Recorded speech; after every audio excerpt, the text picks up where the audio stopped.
Alrighty, what is up, guys? Welcome back. Evan Aldo here. So, wanted to do a little bit of a different, kind of a weekend video. We'll talk about a strategy that somebody was asking me today.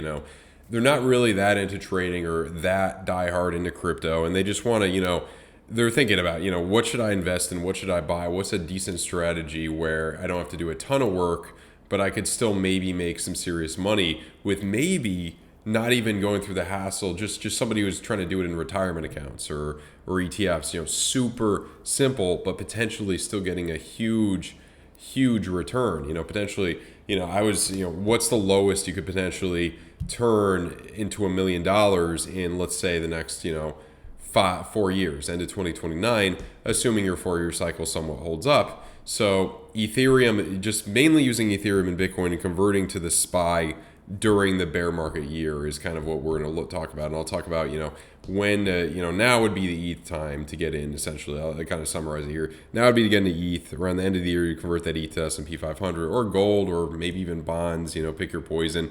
All those things likely will outperform ETH if the 4-year cycle stays, and Bitcoin as well. And you'll be able to get a lot more on your ETH evaluation, your Bitcoin evaluation. Then you wait essentially a year to the end of 2026, convert to Bitcoin, wait another year, or maybe a little bit more, then convert to back to Ethereum for that last kind of jump up and potentially get to $1 million. I think that ETH could potentially peak out somewhere between 20 and 30K by the end of 2029. So, if we can peak out at 7 to 10K this year, probably 7, something in the 7s, I think.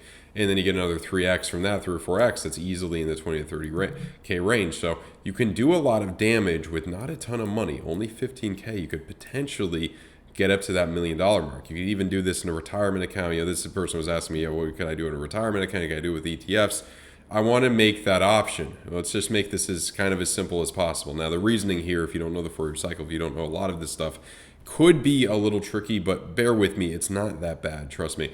But we're assuming, and these numbers could change. I don't have a crystal ball, but if you look at history, we could essentially double our ETH evaluation by converting it into the S&P 500 in 2020 for the year of 2026, essentially, and then triple that ETH evaluation by converting our S&P 500 to Bitcoin, and that would be late 2026, essentially. I would say late 2026, depending on what price it's at. I would be looking for about a 50K Bitcoin then, and then converting that back into Ethereum for the 2029 bull run. So essentially beginning of 2029, I would say would be the best point to do that. So that's their summary of what to do. And now we'll talk about, on the charts why it looks good. So essentially right now, I would say, when you look at ETH versus Bitcoin, if we just want to get ETH versus Bitcoin here, if you look at that evaluation, it's down so much.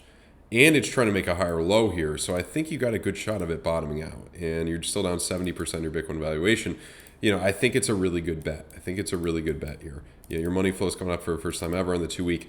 I would just be, you could do, there's so many different ways you could do it, but I would just focus on Ethereum. If I was to just choosing ETFs, I'd focus on Ethereum. Hopefully you can get back up to, I don't know if you're going to get all the way up here, but if you can get back up to 0.05, look at that, essentially double your Bitcoin evaluation if you can get up to that area. Into the end of the year, I would be looking to convert to the S&P 500 there, maybe even gold. So now if we look at, say ETH in the big place to try to look to convert around 7,000, anything, 5,000, 7,000, you could convert slowly, slowly from Ethereum to S&P 500 around those areas, maybe even gold. So reasons, if you convert to S&P 500 and that, has a really bad 2026, everybody is screwed. That's kind of a safer thing to do. I would even say safer in gold in some ways, because you could be like, oh, I made some, maybe you made some money in ETH and you went to S&P 500, and in all likelihood, you still outperformed ETH. In all likelihood, it's something that will outperform ETH, and something that, you could do NASDAQ too. That's another possibility.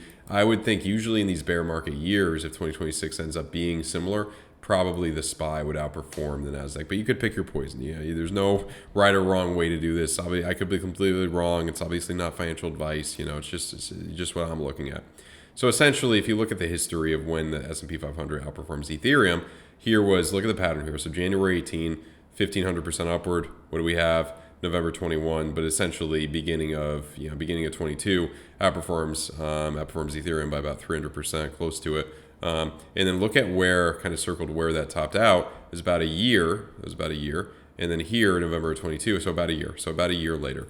And then, we didn't see this big drop or this big drop yet, but hopefully we can have, a pretty big drop down. And then, I think it would be less than 270%. Maybe it'll be that amount. Hopefully you get up your ETH valuation. But I would assume, I don't know, 100%. If you can get back up to this level, into what would potentially happen here if history kind of repeats. You're looking at kind of the end of 26, I would say, maybe October 26, November 20. Things seem to bottom out a little bit earlier. So, and I would be looking, the price I'd be looking. So remember, you're converting the SPY to Bitcoin at this point. You're converting the S&P 500 to Bitcoin.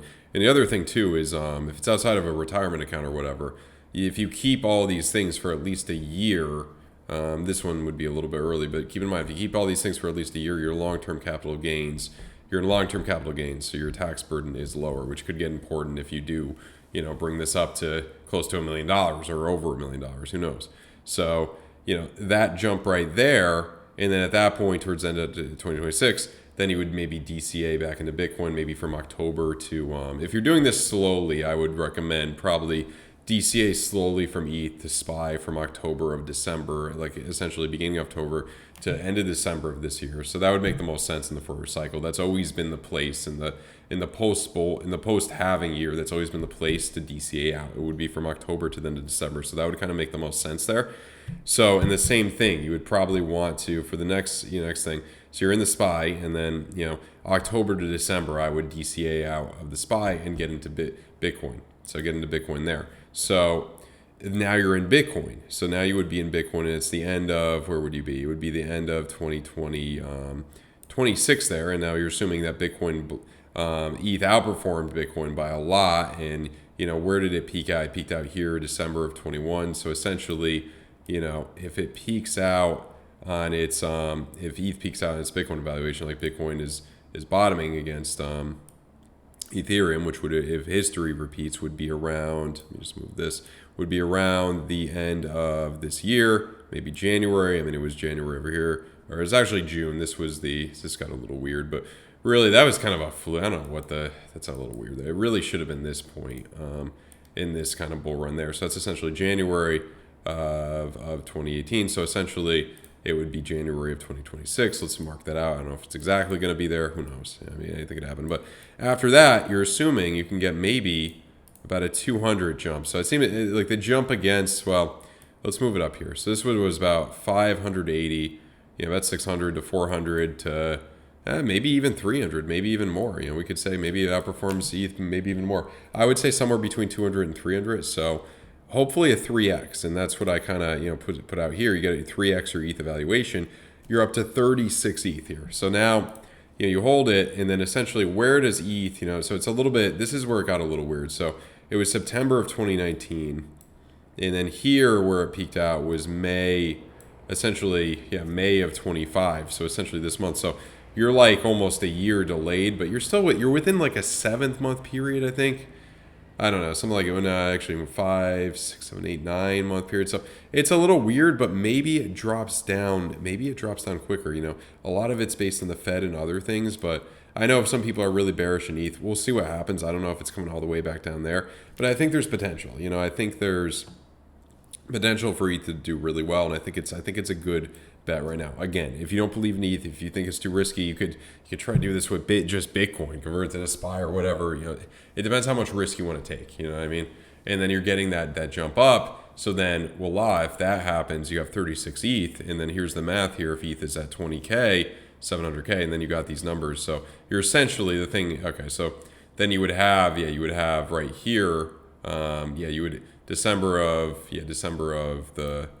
Well, actually, hold on. Yeah, it would outperform. It would probably outperform ETH longer. So that's the thing. That's where maybe you wait for this point, into 2027, something like that. That's the thing. Or you look at more of this chart. This chart would actually be easier. So if we went like that, and then we went back down to, this point at some time in 2027, maybe it's slower this time. Maybe we go higher. But, sometime at this point, that would be where I'd look at getting the Bitcoin back into ETH. I mean, or you just hold the Bitcoin. I mean, there's a lot of different ways you could do it. And then hopefully, into 2029 and all that, maybe something like this. I mean, if history kind of, there's where it would likely peak out if you follow the 4-year cycle. So something of that nature. Maybe this even goes up higher. I think if ETH goes up to 7,400, Bitcoin goes up to like 150K, I think it would look something like this. And then you get that gradual. See, it's more of a gradual. Well, here's more gradual than that drop down. Maybe it bottoms earlier this next time. We don't know, but look for kind of this point. Like you want to be looking for, that like at least 60% drop. That's what we see kind of in those 4-year cycles. So then you get that big jump up. And then hopefully ETH is at, if we do, what would this look like? Probably ETH would drop back, I would say at least 70% from that high. Probably back down to probably below where we are right now, maybe 2,000. And then from that point, you might be able to, this run would be 700. Maybe the next run is bigger. Yeah, if you can get up to 2,000, you're looking at a 10x, obviously up to 2,100. So maybe we do get higher though. Maybe we get up to, even 11 or 10K this time. Who knows? Maybe it corrects. Bitcoin corrected 75% last cycle. Maybe it's at 75 and now we're, a little bit higher than where we are right now. And this is what you would be hoping for if you can get up to $1 million with this. That would be that 900% from there. You would hope that, you would think that the cycle is a little bit diminished, because if that's a 10x, it's 5,000 to 10x to another 10x. I don't know. It's hard to really say, obviously. I know people may be mad, there's too much speculation or whatnot, but that's kind of what I'm looking at here. And I think if you just follow kind of those peaks, because I think you got a good shot of potentially, getting that 7,500 or getting that 7,000, 3xing your money there. You convert it in the bear market year, S&P 500 or gold even. Similar gold versus ETH is pretty similar to SPY versus ETH. That jump up potentially what you could do there. And then you convert that back into Bitcoin, ride Bitcoin up, and then try to do the same thing into the next bull run. That's where you potentially could get up to that $1 million mark. I hope you guys got something out of this. Just wanted to make, kind of talk about that potential. If you had 15 grand, had, not a real small amount of money, but had some money in trying to get up to $1 million. If you guys enjoyed this, let me know. Let me know if you disagree, any other ideas in the comments. In the comments below. If you enjoyed, smash the like button, subscribe to the channel if you're new. I'll see you guys soon.